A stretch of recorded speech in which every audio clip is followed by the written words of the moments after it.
আসসালামু আলাইকুম ৰহমতুল্লাহি বাৰাকাতু। সকলোকে পবিত্ৰ ৰমজান মাহৰ আন্তৰিক শুভেচ্ছা জ্ঞাপন কৰিছোঁ। প্ৰিয় দৰ্শক শ্ৰোতা ৰাইজ, আজি আমি সাদাকাতুল ফিতৰ সম্পৰ্কে কিছু আলোচনা আগবঢ়াবলৈ যত্ন কৰিম। আশা কৰোঁ আপোনালোকে মনোযোগেৰে উপভোগ কৰিব। আজিৰ এই ভিডিঅ'টো চোৱাৰ আগতে আপোনালোকে আমাৰ ফিতৰা সম্পৰ্কীয় যেটো গুৰুত্বপূৰ্ণ ভিডিও ইতিমধ্যে আসসালামু আলাইকুম চ্যানেল যোগে প্ৰচাৰ কৰা হৈছে। সেই ভিডিওটো ডেসক্ৰিপশনত দিয়া লিংকত ক্লিক কৰি আপোনালোকে চাই ললে নিশ্চয় বহুখিনি উপকৃত হ'ব। এতিয়া পলম নকৰি আহক আমি আজিৰ আলোচনাৰ মাজলৈ সোমাই যাওঁ। সাদাকা অৰ্থাৎ দান, ফিতৰাৰ অৰ্থ এক মাহ ৰোজা ৰখাৰ পাছত ৰোজা ভঙা। এক মাহ ৰোজা সাধনাৰ অন্তত ৰোজা ভঙা উপলক্ষে দুখীয়া নিচলাক যি দান কৰা হয় সেয়াই সাদাকাতুল ফিতৰ। প্ৰিয় দৰ্শক শ্ৰোতা ৰাইজ, ফিতৰা সম্পৰ্কীয় হাদিছসমূহ পৰ্যালোচনা কৰিলে এই সম্পৰ্কে মুঠ 5 প্ৰকাৰ খাদ্যৰ বৰ্ণনা পোৱা যায়। জব, খেজুৰ, পনীৰ, কিচমিচ আৰু গম বা ঘেহু। ইয়াৰে গম বা ঘেহু বা আটাৰ বাহিৰে বাকিবোৰ বস্তু 3 কিলো 3300 গ্ৰামকৈ আদায় কৰা হয়। কিন্তু যদি ঘেহু বা আটাৰে ফিতৰা আদায়ৰ ক্ষেত্ৰত হুজুৰ সাল্লাল্লাহু আলাইহি ওয়াসাল্লামক পোনপটীয়াকৈ অনুসৰণ কৰিব খোজে তেন্তে আধা সা অৰ্থাৎ 1 কিলো 650 গ্ৰামৰ সলনি 1 সা 3 কিলো 3300 গ্ৰাম পৰিমাণৰ ঘেহু বা গম বা আটা ফিতৰা হিচাপে আদায় কৰিব পাৰে।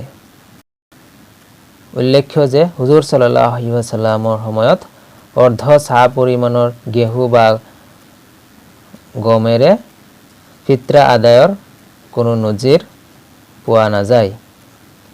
পৰৱৰ্তী সময়ত মুআবিয়া ৰাদিয়াল্লাহু তাআলা আনহুৰ যুগত গম বা ঘেহুৰ মূল্য বৃদ্ধি পোৱাৰ বাবে তেওঁৰ মতে ফিতৰা আদায়ৰ বেলিকা গম বা ঘেহু অন্য বস্তুৰ দ্বিগুণ বুলি গণ্য কৰে আৰু তেতিয়াৰে পৰা অৰ্ধ সা পৰিমাণৰ গম বা ঘেহুৰে ফিতৰা প্ৰদানৰ প্ৰচলন চলি আহিছে। দ্ৰষ্টব্য সহিহ বুখাৰী হাদিছ নং 1321। আকৌ বুখাৰী শৰীফৰ 1324 নং হাদিছত উল্লেখিত হৈছে যে পৰৱৰ্তী সময়ত মানুহে আধা সা গম বা ঘেহুক ইয়াৰ 1 সা খেজুৰৰ সমান ধৰি লৈছে। ইয়াৰ পৰা স্পষ্টকৈ বুজা যায় যে অৰ্ধ সা বা 1650 গ্ৰাম পৰিমাণৰ ঘেহু বা আটাৰে ফিতৰা প্ৰদান কৰিব পাৰি। এইখিনিতে প্ৰশ্ন হৈছে, আমি সাধাৰণতে ঘেহু বা আটাৰ মূল্যৰেই ফিতৰাৰ পৰিমাণ নিৰ্ধাৰণ কৰোঁ কিয়? বৰ্তমান সময়ত গম বা ঘেহুৰ উৎপাদন বহুত বেছি হয়, দামো কম।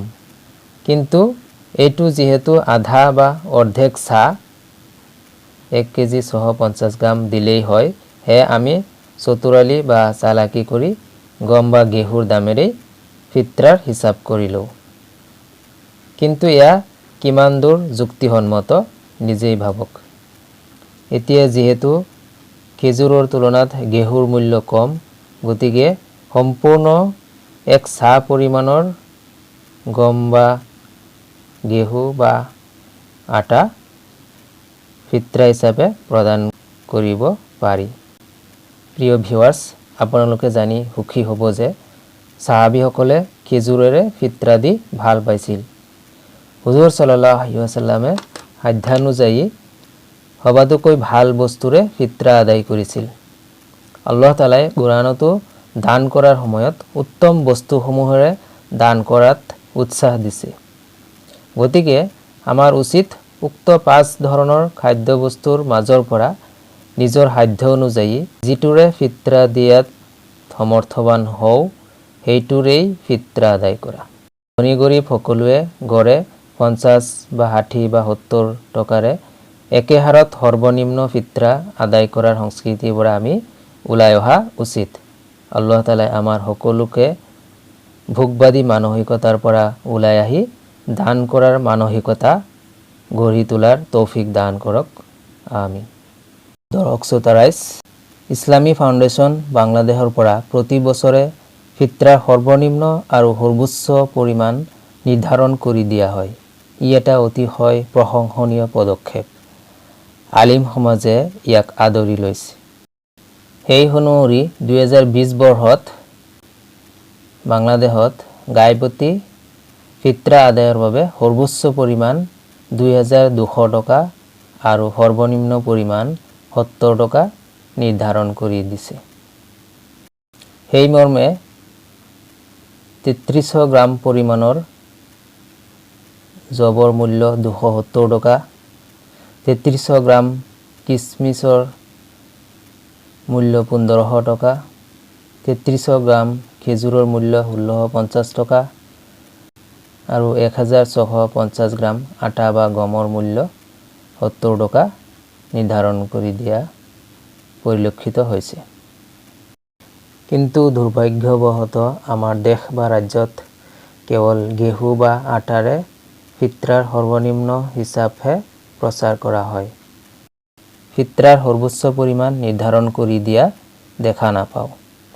আশা কৰোঁ আগন্তুক দিনত আমাৰ দেশ বা ৰাজ্যতো ফিত্ৰাৰ সৰ্বনিম্ন পৰিমাণৰ লগতে সৰ্বোচ্চ পৰিমাণৰ হিচাপো নিৰ্ধাৰণ কৰি প্ৰচাৰৰ ব্যৱস্থা কৰা হ'ব।